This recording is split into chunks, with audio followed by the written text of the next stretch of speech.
இது 2013 குற்றச்சரித்திரம். இன்னைக்கு எபிசோட்ல நான் ஒரு பொண்ணு கிட்ட பேசணும்னு நினைக்கிறேன். இதுக்கு மத்தியில இந்த பெண் கடத்தப்பட்ட ஒரு பெண், இவரை ரெஸ்கியூ பண்ணி மீட்ட நபர் நம்மோடு இருக்கிறார், மிஸ்டர் அலெக்ஸ். அவர் வாயால இந்த பொண்ணுக்கு என்ன அநீதி இழைக்கப்பட்டதுன்னு கேட்கலாம். அலெக்ஸ், இந்த பொண்ணு பேசிக்கா கொல்கத்தாவை சார்ந்தவங்க. ஒரு பெரிய குடும்பம், 4 அக்கா அண்ணன் தம்பிங்க, 4 அக்கா தங்கச்சிங்க அப்படின்ற குடும்பத்தில் பிறந்த பொண்ணு. இந்த பொண்ணுக்கு இன்னொருத்தருக்கும் தொடர்பு ஏற்படுது, காதல் ஏற்படுது. அதனால இந்த பொண்ணுக்கு வீட்டை விட்டு வருவதற்கு மனசு இல்லை. ஒரு நாள் கடைக்கு போகிற வழியில் இந்த காதலன் என்ன பண்ணுறாரு, இந்த பொண்ணை வந்து கர்ச்சீஃப் வச்சு முகத்தை மூடி மயக்க நிலையில் ஒரு காரில் கொல்கத்தாவிலேருந்து பெங்களூருக்கு டிராஃபிக் பண்ணிட்டு வர்றாரு. அப்போ பண்ணும்பொழுது அவர் மேரிட் பண்ணியிருக்காரு. அவர் வந்து ஹோட்டல் பார்ல வந்து டான்ஸ் ஆடுறதுக்காக இவங்களை வந்து ப்ரொபோஸ் பண்றாரு. அந்த ஹஸ்பண்ட் சொன்னது தப்பா வேலை செய்ய சொன்னது, எனக்கு வேலை செய்யணும் சொன்னது, நான் சொன்னது வேலை செய்ய மாட்டேன், நீ அந்த வேலை தான் செஞ்சாகணும், அதில் தான் நமக்கு வந்து அதிக பணம் கிடைக்கும் அப்படின்னு சொல்லிட்டு இந்த பொண்ணு வந்து அதுக்கு வில்லிங்கா இல்லை. 3 வயசு ஆச்சு. ஹஸ்பண்ட் சொன்னது, நீ வெளியில போகாத, நீங்க இல்லையே, சரி நீ வீட்லயே இருந்து இந்த வேலையை பாரு அப்படின்னு சொல்லிட்டு வீட்டுக்கு கஸ்டமரை வந்து கூப்பிட்டு வரதுக்கு அவர் முயற்சி பண்ணும்போதும் இந்த பொண்ணு வந்து ரொம்ப அடமெண்டா இருக்காங்க. நான் ஓடி போகும்போது இன்ஜெக்ஷன் இருக்கும். அந்த இன்ஜெக்ஷன் நைட்டு 1, மத்தியானம் 1, ஈவினிங் 1 போட்டேன். அப்புறம் லூசி போட்டு நான் பத்துவேன். இந்த சூழ்நிலையில தான் அவரே வந்து ஒரு லேடியை செட் பண்றாரு. அந்த பொண்ணு, அந்த லேடி என்ன பண்றாங்க இவங்க கிட்ட. அப்புறமா சென்னை வந்துச்சு. எப்படி வந்தீங்க? ஒரு ஆண்டி இருக்கும், எனக்கு தெரியாது. என் ஆண்டி இருக்கும். ஆண்டி சொன்னது, நீ ஊருக்கு வா, நான் உனக்கு டிக்கெட் தரேன். நான் சொன்னது சரி. நான் ஆண்டி கூட போயிட்டு அந்த ஹோம்ல போயிடுச்சு, சொந்தக்கார ஹோம். அந்த ஹோம்ல போய் எனக்கு சொன்னது வேலை செய்யணும். அந்த பொண்ணுக்கு அது பிராத்தல் ஹோம்னே தெரியாது. இந்த கட்டாயமா இந்த பாலியல் தொழிலை செஞ்சுதான் ஆகணும் அப்படின்னு சொல்லிட்டு கொடுமைப்படுத்துறாங்க, அடிக்கிறாங்க, திரும்ப ட்ரக்ஸ் யூஸ் பண்றாங்க, ஆல்கஹால் கொடுக்குறாங்க. தப்பா வேலை செய்ய சொன்னது எனக்கு. நான் சொன்னது அதை செய்ய முடியாது. அப்புறமா நான் அடிச்சேன், எனக்கு அடிச்சேன், நான் அழுது அங்கேயே உட்காந்து. இந்த மாதிரி எல்லாம் சந்திச்சுட்டு இருக்கும்போது ஆன்டி வாய்ஸ் ஸ்குவாட் அப்படின்னு சொல்லிட்டு ஒரு ஸ்பெஷல் போலீஸ் டீம் வந்து சென்னையில அதுக்கு வந்து பொறுப்பா இருக்காங்க. அந்த போலீஸ் தான் இவங்க வந்து ரெஸ்கியூ பண்றாங்க. ரெஸ்கியூ பண்ண உடனே இவங்க கேட்குறாங்க, இந்த பொண்ணுக்கு வந்து பதில் சொல்ல தெரியல. அந்த பிராத்தல் கீப்பர், அந்த கூட்டு வந்த லேடி என்ன பண்றாங்க, இந்த பொண்ணு வந்து அவங்களோட ஹஸ்பண்டே இங்க கொண்டு வந்து விட்டுட்டு போயிட்டான், இந்த பொண்ணை நான் எங்க இருந்தா கூட்டுட்டு வரல அப்படின்னு சொல்லவே இவங்க என்ன பண்றாங்க, இந்த பொண்ணை ரெஸ்கியூ பண்ணி கவர்மெண்ட் விஜிலன்ஸ் ஹோம்ல கொண்டு போய் விடும் பொழுது இந்த பொண்ணு பிரெக்னன்ட்னு தெரிய வருது. நீங்க கர்ப்பமா இருந்த விஷயம் உங்களுக்கு தெரியுமா?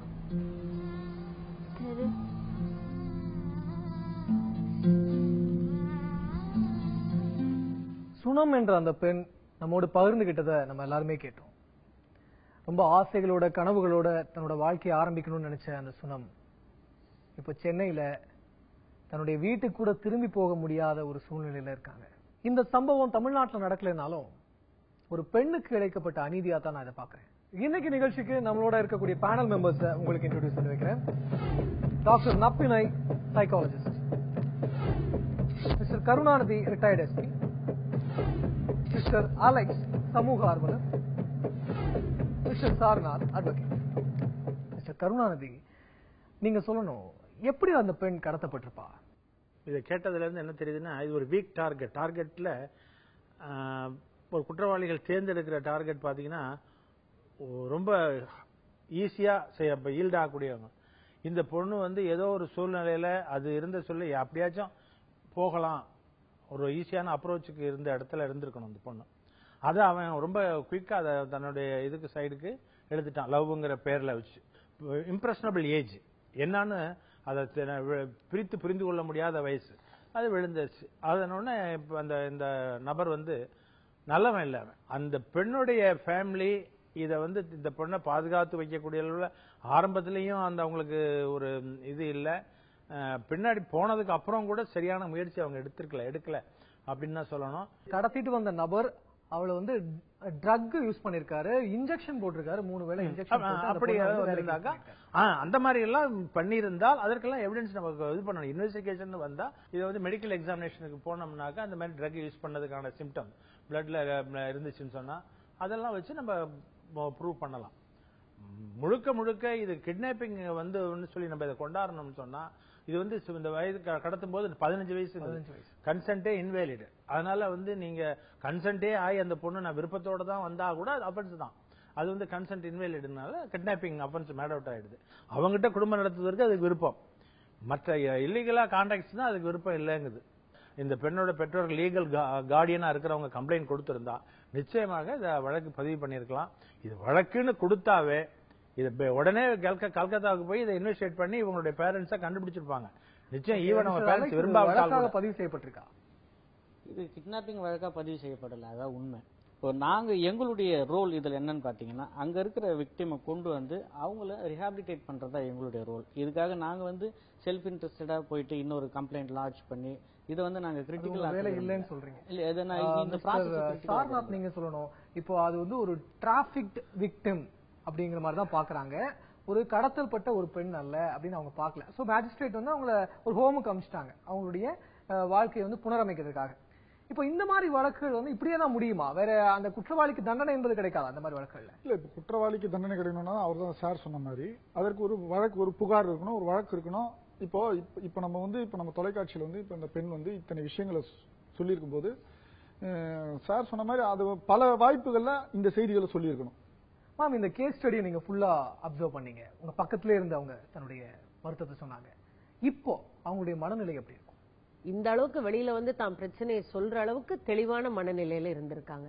ஆனா இதுக்கு முன்னாடி எப்படி இருந்திருப்பாங்க, இன்னைக்கு இந்த அளவுக்கு வர்றதுக்கு அவங்க எவ்வளவு கஷ்டங்கள் அனுபவிச்சிருப்பாங்கிறத நம்ம புரிஞ்சுக்க வேண்டிய ஒரு விஷயம். இல்ல, இப்ப கூட இப்பவும் அந்த பெண்ணால் என்னை நேருக்கு நேர் கண்ணை பார்த்து பேச முடியல. ஒரு ஆணை பார்த்த உடனே அவங்களுக்கு இருக்கக்கூடிய அந்த பயத்தை என்னால உணர முடியுது. சோ இந்த மாதிரியான ஒரு மனநிலை இயற்கையிலேயே தான் பாதிக்கப்பட்டிருக்கோம்.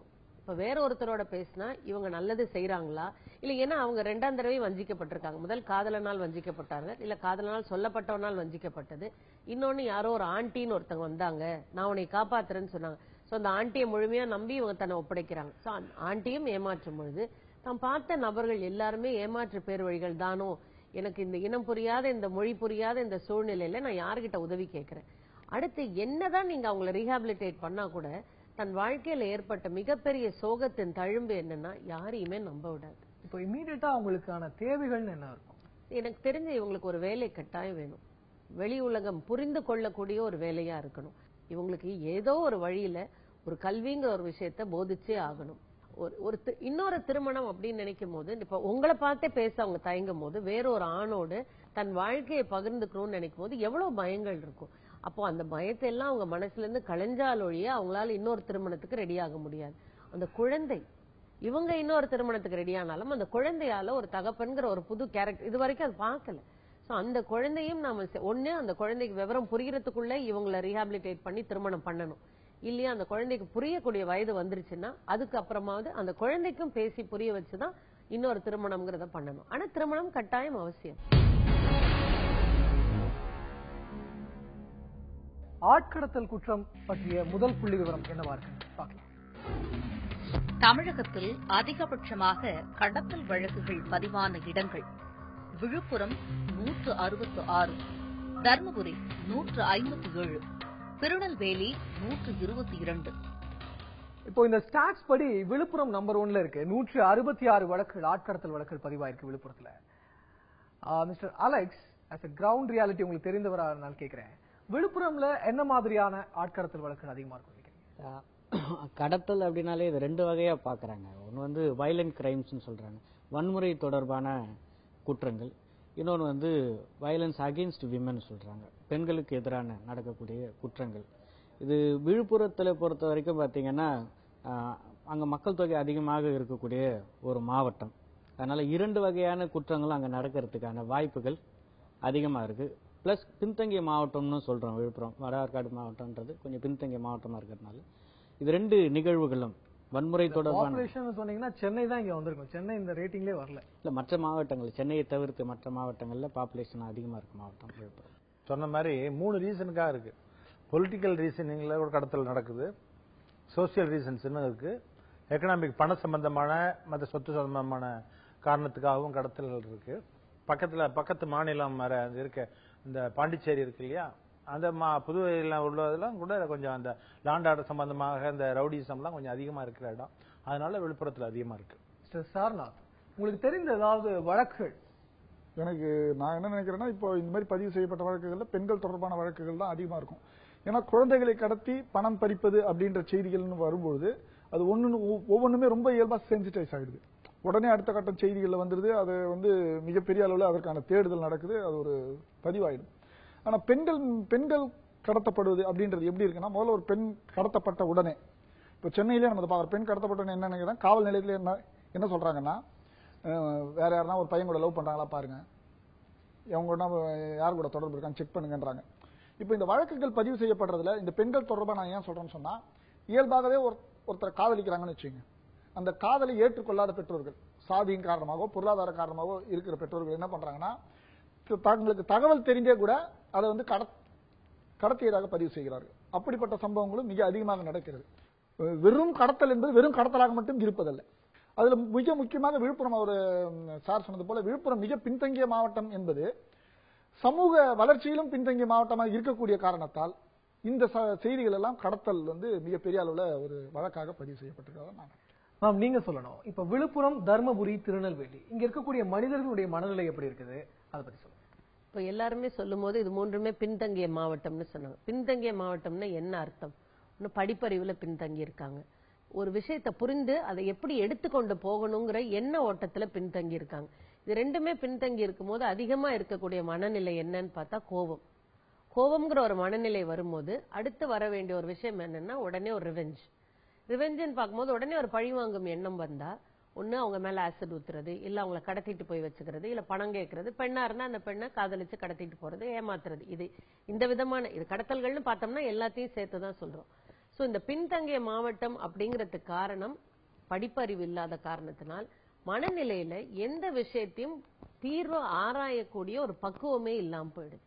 இந்த தீர்ந்து ஆராயக்கூடிய ஒரு பிரச்சனை எப்படி அப்படிங்கறது ஒரு அனாலிட்டிக்கல் எபிலிட்டி இருந்தா கோபம்ங்கிற ஒரு இமோஷன் வெளியில வராது. கோபம் இல்லாம எந்த ஒரு பிரச்சனையும் சுமூகமாக தீர்த்து கொள்ளும் பக்குவம் வரும். இப்ப ஏன் நீங்க கேட்டீங்க இல்லையா, சென்னையை விடவா ஹைலி பாப்புலேட்டட், அப்ப சென்னையில இருக்கவங்க எல்லாம் படிச்சவங்களா, அப்படி நான் சொல்ல வரல. ஓரளவுக்கு எக்ஸ்போஷர் கிடைக்குது. ஆனா இந்த 3 இடங்கள்லயுமே சாதிங்கிற ஒரு விஷயம் மிகப்பெரிய ஒரு பலமா தான் அவங்க பார்த்துக்கிட்டு இருக்காங்க. இந்த சாதியை தாண்டி வந்த நகரம் சென்னையா இருப்பதால கடத்தல் வழக்குகள் இன்னைக்கு நம்ம போன வருடத்துல குறைவா பாக்குறோம். பட் இவங்க எல்லா இடங்கள்லயுமே படிப்பறிவு இல்லாத காரணத்தினால், பக்குவமான மனநிலை பெறாத காரணம் தான் இவ்வளவு கடத்தல்களுக்கும் மிக மிக முக்கியமான காரணம். பேனலிஸ்ட் சொன்ன மாதிரி இந்த 3 நகரங்கள்லயுமே ஒரு முக்கியமான ஒரு காரணமாக நான் பாக்குறது சாதிய பின்புலம், சாதிய ஆதிக்கம் அப்படிங்கிறது. அதையும் தாண்டி விழுப்புரத்துக்கு தனியான ஒரு காரணங்கள் இருக்கலாம். ஏன்னா அது ஒரு டிராவலிங் சிட்டி, அங்கே ஈஸியான ஒரு ஆக்சஸ் இருக்கு, கடத்துவதற்கான வாய்ப்புகள் அதிகமாக இருக்கு அப்படிங்கறது நான் பாக்குறேன். இப்ப பேனலிஸ்ட் சொன்ன காரணங்கள் தான் உண்மைதானா, அல்லது நம்முடைய ரெக்கார்டு என்ன சொல்லுங்க?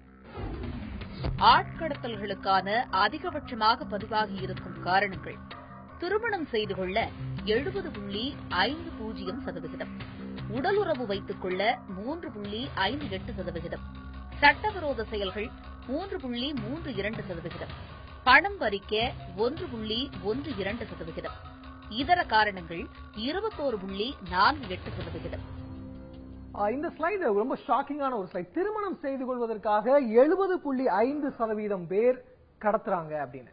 மிஸ்டர் சார்நாத், நீங்க சொல்லணும், திருமணம் செய்வதற்காக ஏன் கடத்துறாங்க? ஒரு பெண் ஒருவனை காதலிக்கிறாள் அப்படின்னு சொன்ன உடனே காதலுக்கு இயல்பாகவே, அது முக்கியமாக நீங்க சொன்ன மாவட்டங்கள்ல இருக்கக்கூடிய எதிர்ப்பு, சாதி ரீதியான எதிர்ப்பு போன்ற காரணமாக, மத ரீதியாகவும் இன்னொரு மதத்தை திருமணம் செய்து கொள்ளக்கூடிய ஒரு பக்குவமான சூழல் சமூகத்தில் இல்லாததால அந்த பெண் அந்த காதலனோடு சென்று விடுவதற்கான வாய்ப்புகள் அதிகமாக இருக்கிறது. ஒரே ஒரு சின்ன உதாரணம் சொல்றேன், நம்ம அவ்வளவு தூரம் போவானா, சென்னையில ஒரு பெண், ஒரு கீழ் சாதி என்று இவர்களால் சொல்லப்படக்கூடிய ஒருவன் தன்னோடு படிக்கிற ஒரு பெண்ணை, மேல் சாதி என்று இவர்களாக சொல்லிக் கொள்கிற ஒரு பெண்ணை திருமணமே செய்து கொண்டான். அவரோடு இவர்கள் சென்றுவிட்ட பிறகு ஒரு வழக்கு பதிவு செய்யப்படுகிறது ராயப்பேட்டை காவல் நிலையத்தில்.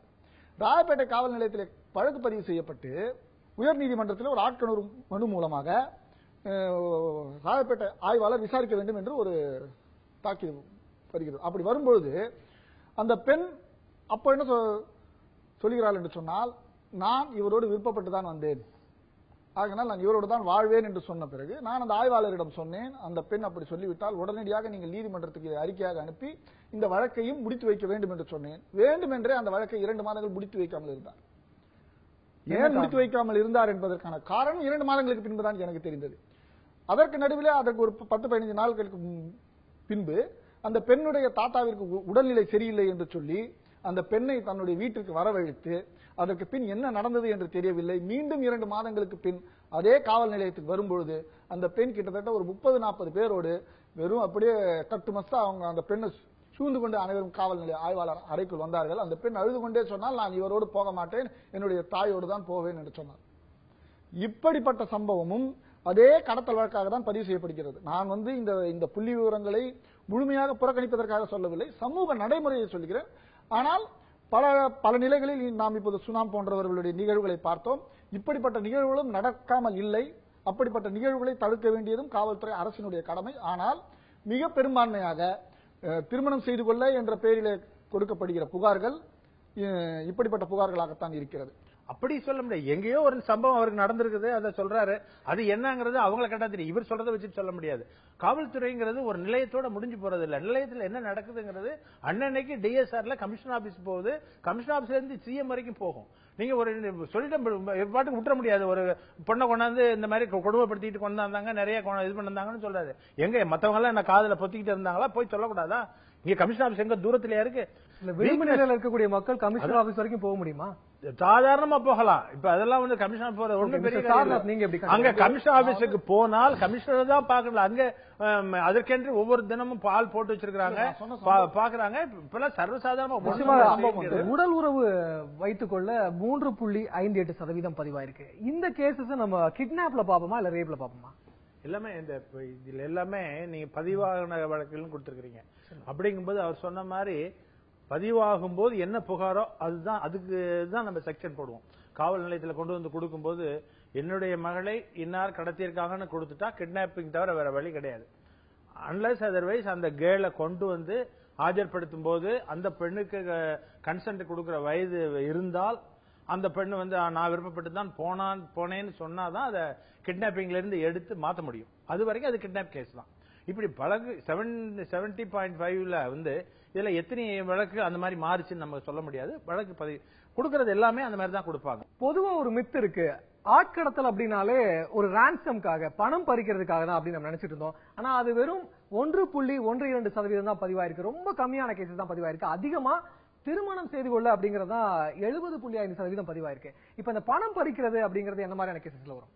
பெரும்பான்மையான வழக்குகள் சிறுவர்களை கடத்துகிற குழந்தைகள் கடத்துகிறாங்க. அது பணம் பறிப்பதற்கான பணம் பறிக்கிறதுக்குன்னா பெரும்பாலும் சிறுவர்களை தான் கடத்துறாங்க.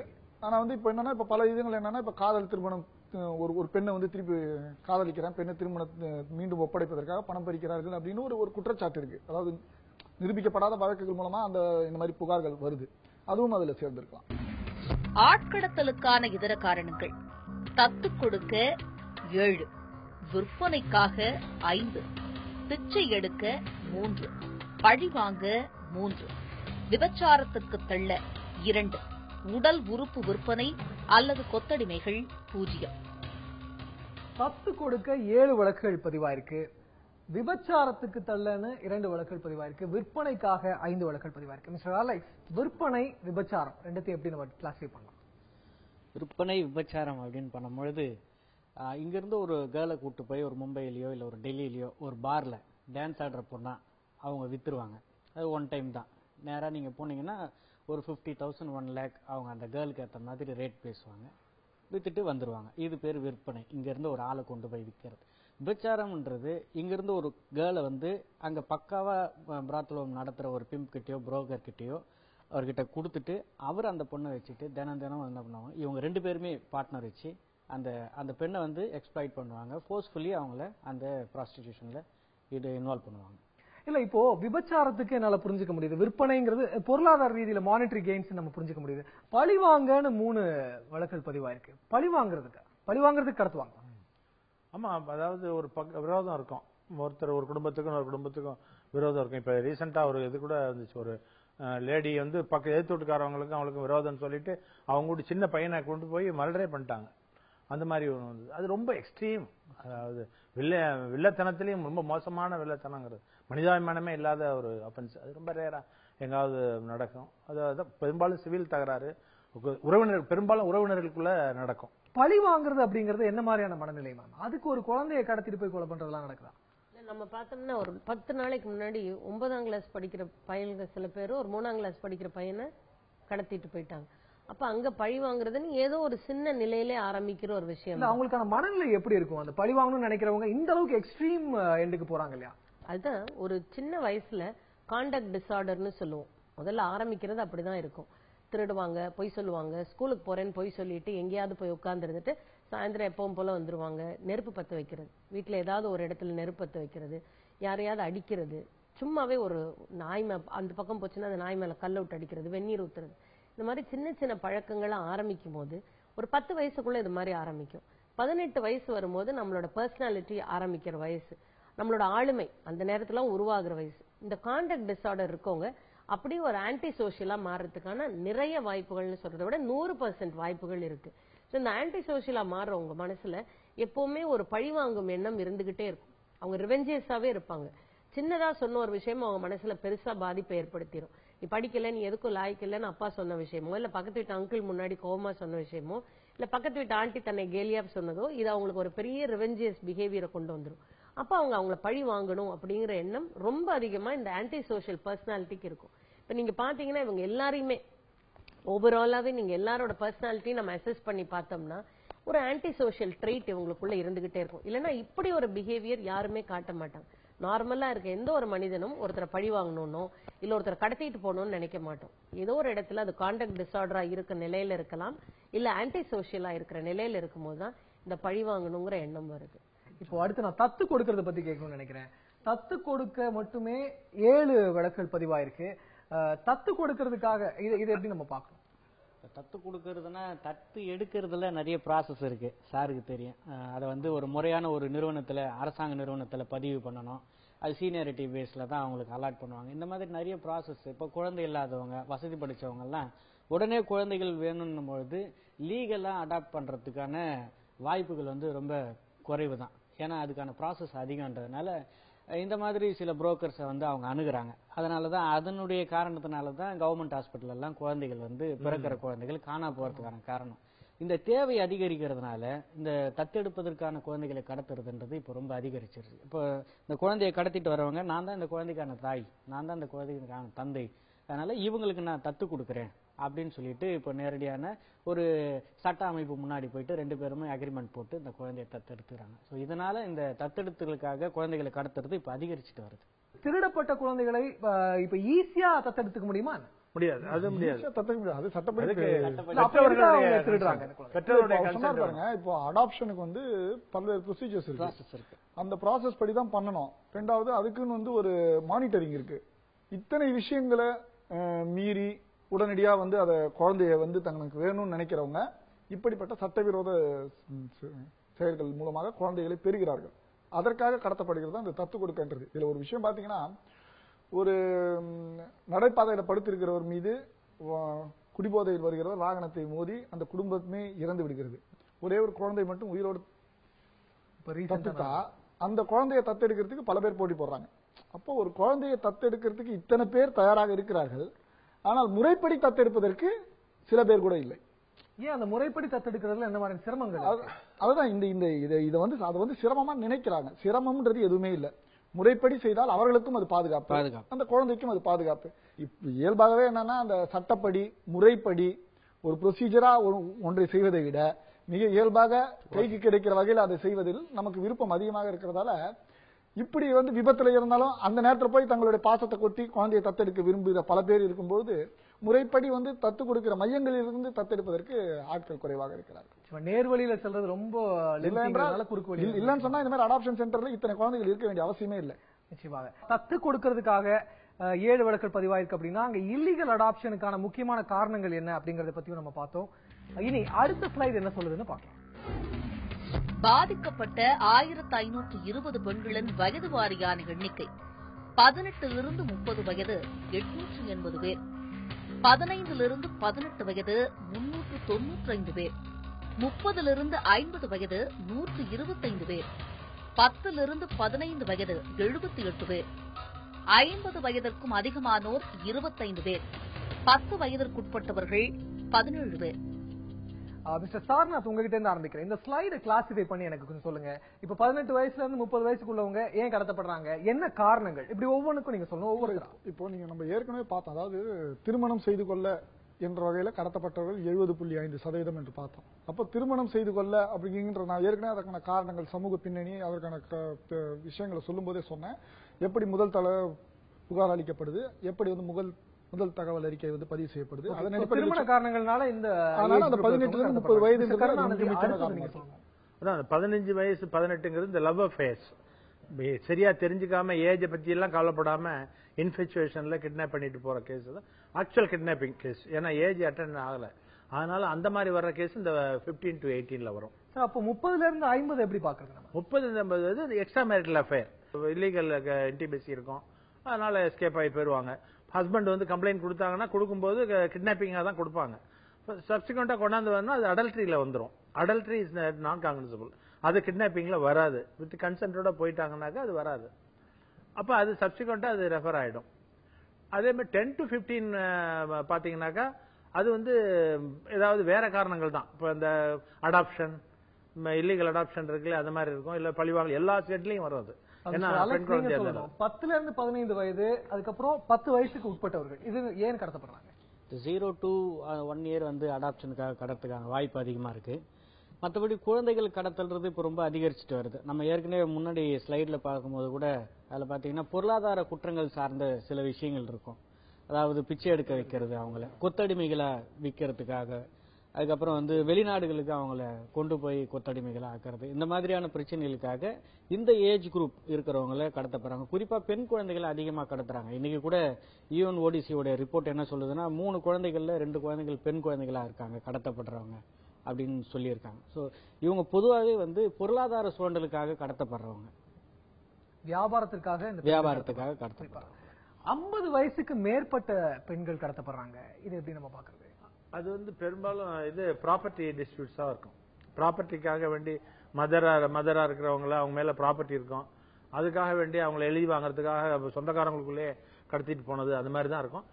அப்படி இல்லைனாக்கா இது ப்ராப்பர்ட்டி கெயின், தனியா இருக்கிறவங்களை கூட்டிட்டு போய் அது சப்சிக்வெண்டா வித் மர்டரோட கிட்னாப்பிங்கா வந்து. நான் உங்ககிட்ட கேட்க விரும்புறது, எந்த ஏஜ் குரூப்ல இருக்கக்கூடிய பெண்கள் சைக்கலாஜிக்கலி ரொம்ப வீக்கரா இருக்காங்க, வல்னரபிள் டு கிட்னாப்பிங்? இது 15 to 18 டெஃபினெட்லி அவங்களுக்கு வந்து ஒரு மெச்சூரிட்டி இல்லாத ஒரு ஏஜ். ஸோ அவங்க தேர் வெரி வல்னரபிள். ஸோ ஆசை வார்த்தை பேச ஒரு விஷயமோ, இல்ல தான் பகட்டுன்னு நினைக்கிற ஒரு விஷயமோ, இல்ல சினிமா மோகத்தினால ஓடி போகணும், இல்ல அதுக்கு ஹெல்ப் பண்றேன்னு சொல்றவங்க, அது மாதிரி 15 to 18 தான் ரொம்ப வல்னரபிளா இருக்காங்க. அதே மாதிரி அபவ் 50யும் அவங்க எப்படின்னா அன்புக்கு ஏங்கக்கூடிய ஒரு வயசா இருக்கும். இன்னைக்கு இருக்கக்கூடிய ஒரு இதுல யாருக்கும் யாரோடையும் பேசலாம் நேரம் இல்லை, வீட்டுல பசங்க வேலைக்கு போயிட்டு இருப்பாங்க, இவங்க தனியா இருப்பாங்க, இல்ல இவங்க திருமணம் பண்ணாம, ஆணா இருக்கலாம் பெண்ணா இருக்கலாம், திருமணமே பண்ணிக்காம இருக்கலாம், இல்ல துணை இழந்த பிள்ளைகள் இல்லாம இருக்கலாம், எந்த காரணத்தினாலையும் தனிமைப்படுத்தப்பட்டவர்களா இருக்கலாம். இந்த எம்டினஸ் சிண்ட்ரோம் அப்படின்னு சொல்லுவோம், ஒரு தனிமையா இருக்கிற மாதிரி. பறவை கூட்டுல இருந்து எல்லாம் பறந்து போச்சுன்னா அந்த தாய் பறவை தனிமையில வாடுற மாதிரி ஒரு எம்டினஸ் சிண்ட்ரோம். இவங்க அன்புக்கு ஏங்கும் போது யாரோ ஒருத்தரை கொண்டாந்து அந்த வீட்டுல நான் படிக்க வைக்கிறேன், தூரத்து சொந்தக்காரங்களை படிக்க வைக்கிறேன், இல்ல தெரிஞ்சவங்களை படிக்க வைக்கிறேன், அந்த மாதிரி ஏதோ ஒரு இல்ல துணைக்கு வச்சுக்கிறேன் அப்படின்னு கூட்டிட்டு வந்து வைக்கும் போதுதான் இவங்க தங்களோட பகிர்ந்துக்குவாங்க, நேரத்தை செலவழிப்பாங்க அப்படின்னு நினைச்சு இவங்களும் வல்னரபிளா ஒரு பாசத்தின் காரணமாக யாரையோ கொண்டு வரும்போது இந்த 2 வயதிலையும் தான் பார்க்கும்போது விமன் ஆர் மோர் இமோஷனலி அன்ஸ்டேபிள். பெண்கள் பொதுவாகவே நம்ம சமூகத்துல ஒரு ஐடென்டிட்டியாக பார்க்கப்படுகிறார்கள் அல்லது ஒரு பொருளாக பார்க்கப்படுகிறார்கள். அதனாலதான் அவங்க ஈஸியான டார்கெட்டாக இந்த மாதிரியான குற்றங்களுக்கு ஆட்படுத்தப்படுறாங்க. நீங்க ரெஸ்கியூ ஆபரேஷன்ல இருக்கிறதுனால உங்களுக்கு கிரவுண்ட் ரியாலிட்டி தெரியும். நீங்க என்ன மாதிரியான ரெஸ்கியூ ஆபரேஷன்ஸ் எல்லாம் இறங்கி இருக்கிறீங்க? இப்போ இந்த கேஸ் வேற ஒரு விஷயமா இருக்கு, மெஜிஸ்ட்ரேட் உங்களுக்கு ஹோம் காமிச்சிடுறாங்க, அங்கிருந்து நீங்க கூட்டு வந்திருக்கீங்க. வேற டைரக்டா நீங்க இன்வால்வ் ஆன ரெஸ்கியூ ஆபரேஷன்ஸ் கேசஸ் ஏதாவது சொல்லலாம்? டைரக்டா ஒரு சாரி குடோன் நடத்துற மாதிரி ஒரு செட்டப், அந்த செட்டப்புக்கு இன்னொரு பார்ட்டிஷன், ஒரு அந்த பைஃபர்கேட் பண்ணி இன்னொரு ஏரியாவில் ஒரு 2 காலேஜ் கேர்ள்ஸ் வச்சு பிராத்தல் நடத்துகிறாங்க. அவங்க வந்து காலேஜ் கேர்ள்ஸ் வந்து ஃபார் பேக்கெட் மணி, அந்த மாதிரி அவங்கள வந்து என்ன பண்ணுறாங்க, நைஸாக பேசி அந்த எங்கே சார்? புருஷவாக்கம், சென்னை புருஷவாக்கம். அதில் was the part of the rescue operation. அதில் என்ன பண்ணீங்க? என்ன நடந்தது, நீங்க எப்படி அந்த சீனுக்கு போனீங்க, உங்களுக்கு தகவல் எப்படி கிடைச்சது? எங்களுக்கு தகவல் வந்து சில சோர்ஸ் மூலமா வரும், இன்ஃபர்மேஷன் சோர்ஸ் மூலமா. அப்புறம் போலீஸ் எங்களுக்கு சொல்லுவாங்க. எங்க 2 பேருக்குள்ள ஒரு டயலாக் இருக்கும், போலீஸ்க்கு எங்களுக்கு ஒரு டயலாக் இருக்கும். அப்புறம் பேசும்பொழுது அந்த பிராத்தல் கீப்பரோட நம்பர் எங்க கைக்கு வரும். ஸோ நாங்கள் வந்து கஸ்டமரை ஆக்ட் பண்ணுவோம். எங்களுக்கு வந்து நாங்கள் டீகாயின்னு சொல்லுவோம். கஸ்டமரை ஆக்ட் பண்ணும்பொழுது எங்களுக்கும் அவங்களுக்கும் அந்த டைலாக் சேஞ்ச் ஆகும். சேஞ்ச் ஆனோடனே ஒரு செட்டில்மெண்ட்டுக்கு வருவோம். அமௌண்ட்லாம் பேசி இத்தனை பேர் இருக்கோம், எங்களுக்கு இத்தனை கேர்ள்ஸ் வேணும் அப்படின்னு சொல்லி செட்டில்மெண்ட் ஆனோடனே அவங்க இடத்த சொல்லுவாங்க. இடத்த சொல்கிறதுக்கே பெரிய டைரக்ஷன் மாதிரி காட்டுவாங்க.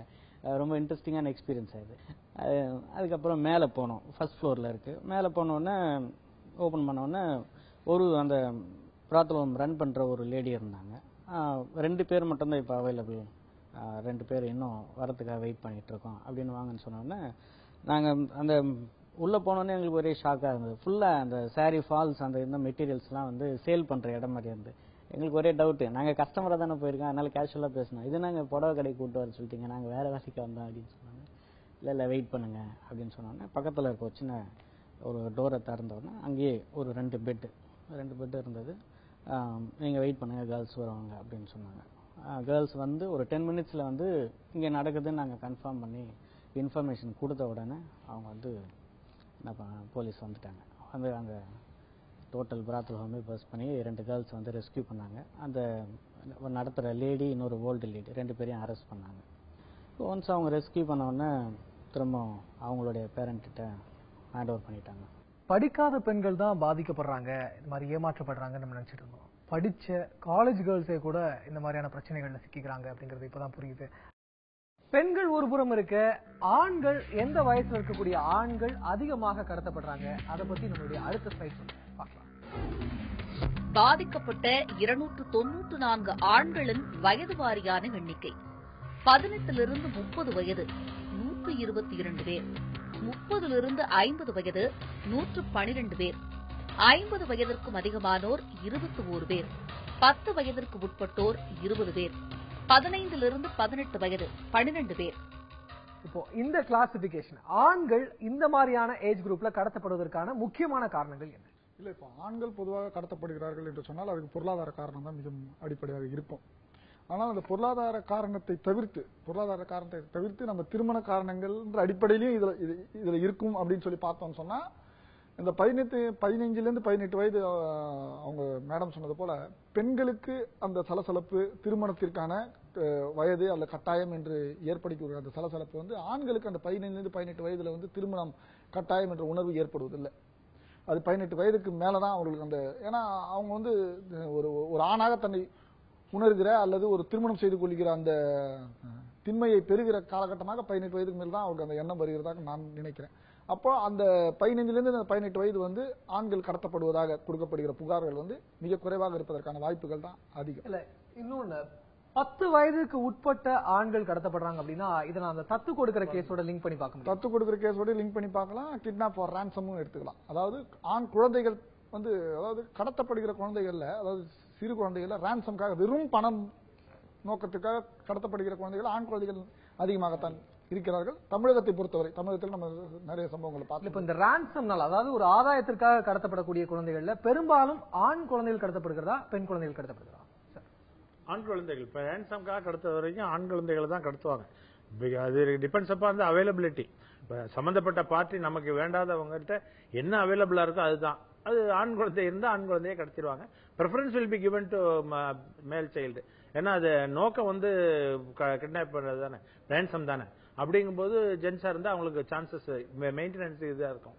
அப்படிங்கறதுனால கொண்டு போகலாம். இந்த தத்து கொடுக்கிறது அப்படிங்கிறது ஒண்ணு இருக்கு. இல்லீகல் அடாப்ஷனுக்கு அதிகமாக எந்த குழந்தைகளை தத்து எடுக்கிறாங்க? ஆண் குழந்தைகள் தான். இப்போ மேல் சைல்ட்னானே சம்திங் ரிலேட்டட் டு ப்ராப்பர்ட்டி.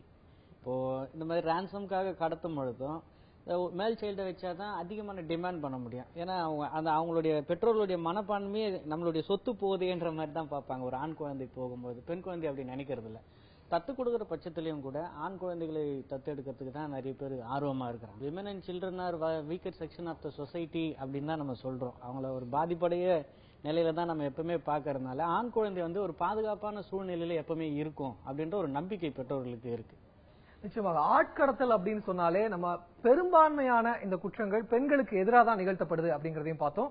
குழந்தைகள் அப்படின்னு வந்துட்டா அதிகமாக ஆண் குழந்தைகள் கடத்தப்படுகிறார்கள் அப்படிங்கிற ஒரு கன்க்ளூஷனுக்கும் நம்ம வந்திருக்கோம். இந்த கிரேவ் ஆஃபென்ஸ், இந்த ஆட்கடத்தலை தடுப்பதற்கு நம்ம என்னென்ன பண்ணணும், வழிகள் என்ன?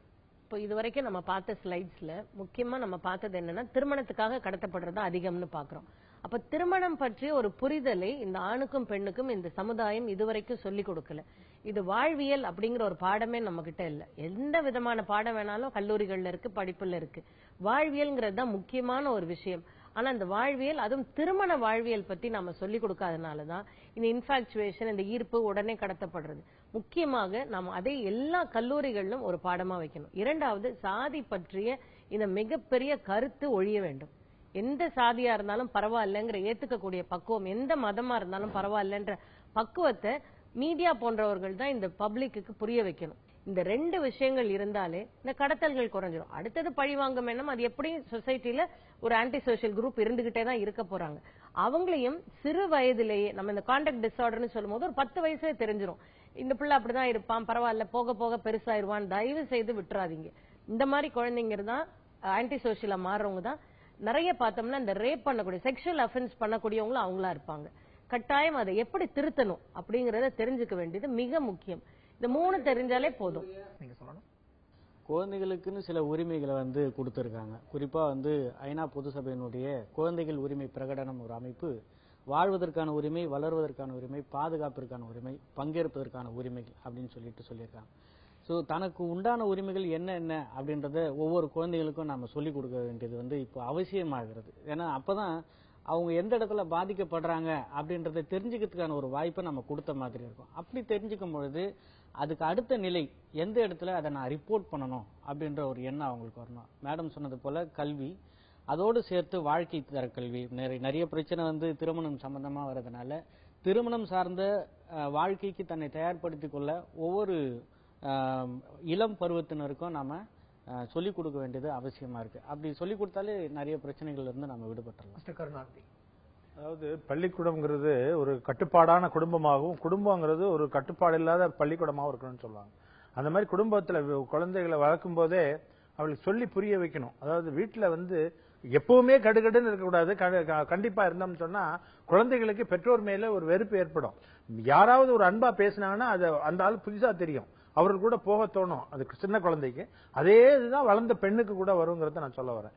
இது இப்ப காவல்துறையை பொறுத்த வரைக்கும் எந்த காலத்திலயும் அதாவது வழக்குன்னு கொடுத்தாங்கன்னாவே அதை ஒரு எக்ஸ்ட்ரீமா நினைக்கணும். ஏன்னா ஒரு குழந்தைய தன்னுடைய குழந்தையை காணா போனதை போல ஒரு மோசமான ஒரு சோகம் ஒரு பெற்றோருக்கு இருக்க முடியாது. அந்த மாதிரி வர்றவங்கள்ட்ட உடனடியாக வழக்கு பதிவு செய்யக்கூடியது இப்ப காவல்துறைக்கெல்லாம் இன்ஸ்ட்ரக்ஷன்ஸ் கொடுத்திருக்காங்க. கேர்ள் மிஸ்ஸிங், பாய் மிஸ்ஸிங்னு வந்தா உடனடியாக வழக்கு பதிவு செய்யணும், உடனடியாக நடவடிக்கை எடுக்கணும். ஏன்னா அங்கங்க பெட்ரோல் வெஹிக்கிள் மூவிங்ல இருக்கு, ஸ்கூல்ல எல்லாம் கிளாஸ் எடுக்கிறோம்.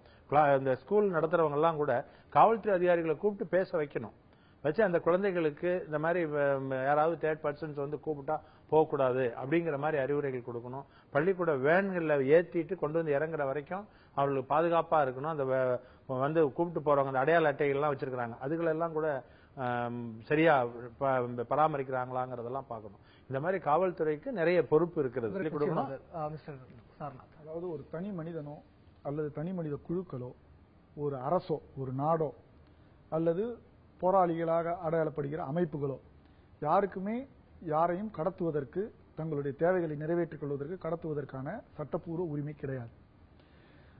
ஆனால் தங்களுடைய தேவைகள், சிறிய தேவையிலிருந்து பெரிய தேவைகளுக்கான காரணத்திற்காக ஆட்கள் கடத்தப்படுகிறார்கள், சட்டப்பூர்வமாக, சட்டப்பூர்வம் இல்லாமல். இது ஒரு சட்டப்பூர்வமாக கடத்தப்படுறாங்க. ஆமா, சட்டப்பூர்வமாகவும் கடத்தப்படுகிறார்கள். எப்படி என்று சொன்னால், ஒரு நாடு மற்ற நாட்டை சேர்ந்தவர்களை, மீனவர்களையோ யாரோ ஒரு சில பேரை கடத்தி வைத்துக் கொண்டு தங்களுக்கு தேவைப்படும் பொழுது ஒரு அரசு ரீதியான ஒரு ராஜாங்கம் என்ற முறையில் அவர்களை விடுவிப்பது, ஒரு நல்லெண்ண அடிப்படையில் விடுவிப்பது போன்ற காரணங்களும் நடைபெறுகிறது. ஒரு சில அமைப்புகள் ஒரு சில வேறு நாட்டை சேர்ந்தவர்களை பிடித்து வைத்துக் கொண்டு அவர்களை ஒன்று தேவைப்படும் போது சிறுக சிறுக அவர்களை கொல்லுவது, அல்லது ஏதாவது ஒரு பணயம் படியும் பொழுது அவர்களை விடுவிப்பது போன்ற எல்லா வகையிலும் கடத்தல்கள் நடைபெற்றுக் கொண்டிருக்கு. இந்த எல்லா கடத்தல்களுமே சட்டவிரோதம் தான். ஏன் இதை சொல்லுகிறேன் என்று சொன்னால், எந்த ஒரு தனி மனிதனுடைய உரிமையும் மீறுவதற்கு யாருக்குமே உரிமை கிடையாது. அது தடுக்கப்பட வேண்டும். இது தனி மனிதர்களுக்கு மட்டுமல்ல, அரசுகளுக்கும் சேர்த்து இதற்கான சமூக படிப்பினைகள் வர வேண்டும். ஒன்று. இரண்டாவது, ஒரு பெண் எனக்கு இவனை பிடித்திருக்கிறது என்பதை தைரியமாக தன்னுடைய பெற்றோரிடம் சொல்லக்கூடிய ஒரு இயல்பான குடும்ப நிலையாக அது இருக்க வேண்டும். பெற்றோர்கள் ஓபனா பேசணும், ஓபனா இருக்கணும். அப்படி ஓபனாக இருக்கும்போதுதான் என்னவென்று சொன்னால், அந்த இந்த பெண் தேர்ந்தெடுத்திருக்கிற அந்த பையனிடம் இருக்கிற குறைகளை பொறுமையாக, அழகாக அல்லது தெளிவாக புரியும்படி இவர்களும் சொல்ல முடியும். இவர்கள் அந்த பெண்ணை அந்த பையனை இந்த பெண் விரும்புகிறார்கள் என்று சொன்ன உடனே அந்த பையன் விரோதி ஆகிறானோ இல்லையோ, இந்த பெண் இவர்களுக்கு முதல் விரோதியாக மாறிவிடுகிறதால் இந்த கடத்தல்கள் என்ற பெயரில் வரக்கூடிய இந்த புகார்கள் எல்லாம் வருகிறது. இதை தவிர்க்க வேண்டும் என்று சொன்னால் பெற்றவர்கள் முதலில் தன்னுடைய குழந்தைகளை, மிக முக்கியமாக தன்னுடைய பெண்களை புரிந்து கொள்ள வேண்டும். அவளுடைய விருப்பம் என்ன, அதை எப்படி நிறைவேற்ற முடியும், குழந்தைகளோட உட்கார்ந்து பேசணும், அவங்களுடைய விருப்பத்தை சரியா தெரிஞ்சுக்கணும். அவங்க விருப்பத்துல தவறு இருந்தா அதை எடுத்து சொல்றதுக்கும் தயங்கக்கூடாது. நிச்சயமாக காதல், திருமணம் போன்ற வார்த்தைகளை பயன்படுத்தி ஆட்கடத்தல் அப்படிங்கிற இந்த குற்றங்கள் அதிகமாக இருக்கிறதாக நம்மளுடைய ஸ்லைடு புள்ளி விவரங்கள்லாம் சொல்லுது. இது எந்த அளவுக்கு ஒரு மோசமான ஒரு நிலைக்கு நம்ம இட்டு சென்று கொண்டிருக்கிறது அப்படிங்கறத நம்ம உணர்றோம். மேலும் சட்டங்கள் எந்த அளவுக்கு கடுமையாக இருக்கிறதோ அதே அளவிற்கு நம்முடைய மனநிலையிலும் சில மாற்றங்கள் தேவைப்படுகிறது. சட்டத்தை மட்டுமே நம்மால் நம்பி சென்று விட முடியாது. அது மட்டுமே நமக்கு ஒரு பாதுகாப்பு கொடுக்கும் நம்ம நம்ப முடியாது. குழந்தை பருவத்திலிருந்தே அந்த குழந்தைக்கு நம்ம சரியா சொல்லிக் கொடுக்க வேண்டியிருக்கு. பழிவாங்க எண்ணத்தை நம்ம குறைக்க வேண்டியிருக்கு. மற்ற மனிதர்களை சமமாக பார்க்க வேண்டிய எண்ணத்தையும் நம் குழந்தைகளுக்கு சொல்லிக் கொடுக்க வேண்டிய ஒரு கட்டாயத்துல நம்முடைய பெற்றோர்கள் இருக்காங்க. இது எல்லாமே சரிவர இயங்கினால் மட்டுமே ஆட்கடத்தல் போன்ற இந்த கிரேவஸ்ட் ஆஃபென்ஸை தடுக்க முடியும் நம்ம நம்புறோம். இந்த நிகழ்ச்சி ஒரு பெரிய புரிதலை உங்களுக்கு ஏற்படுத்தியிருக்கும் நம்புறோம். இந்த நிகழ்ச்சியில கலந்துகிட்ட பேனல் மெம்பர்ஸ் ஒவ்வொருத்தருக்கும் என்னுடைய நன்றியை தெரிவிச்சுக்கிறேன். மீண்டும் ஒரு குற்றச்சரித்திர நிகழ்ச்சியில் உங்களை சந்திக்கிறோம். நன்றி, வணக்கம்.